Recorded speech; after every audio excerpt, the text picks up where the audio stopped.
The 15-year-old stabbed to death and a 7-year-old girl shot and injured are just a few of the recent incidents involving D.C. children. They're also just a few of the sort of traumas that are making it really impossible for some students to learn in D.C. schools. WUSA 9's Mola Lengi joining us live with that story tonight. Mola. Well, Adam, when you or someone you know has been the victim of a violent crime, or you're having problems at home, or you're homeless, and you happen to be a grade school student, well, it makes it pretty difficult to focus in school.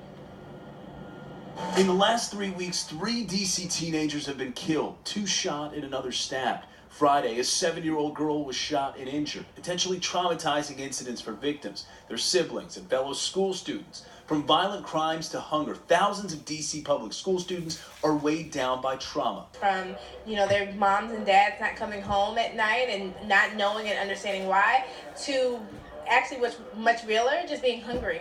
Those traumas are getting in the way of learning in D.C. classrooms. Julian Vincent taught 1st, 2nd, and 3rd grades in Southeast D.C. before moving to administration. She says many of her students dealt with traumatic experiences. It's a remarkably big problem. Tonight, district educators began learning how to address trauma in students at an event hosted by D.C. Councilmember David Grasso and a panel of education experts, from what red flags to spot in students and how to open up a dialogue, to designing a lesson plan and how to properly punish, considering the stress some students face. Teachers have the most important job in the world, right? And we have to equip them. If they don't understand what trauma looks like, and they don't understand what the kids who've experienced that trauma need, then unfortunately they're just going to kind of label kids as bad kids.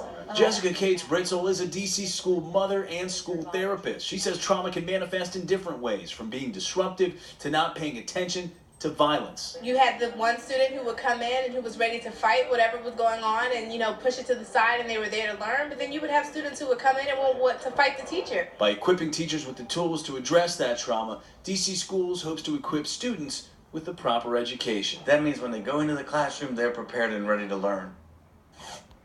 Well, educators say another layer to this is the stress that is put on teachers who simply want to teach.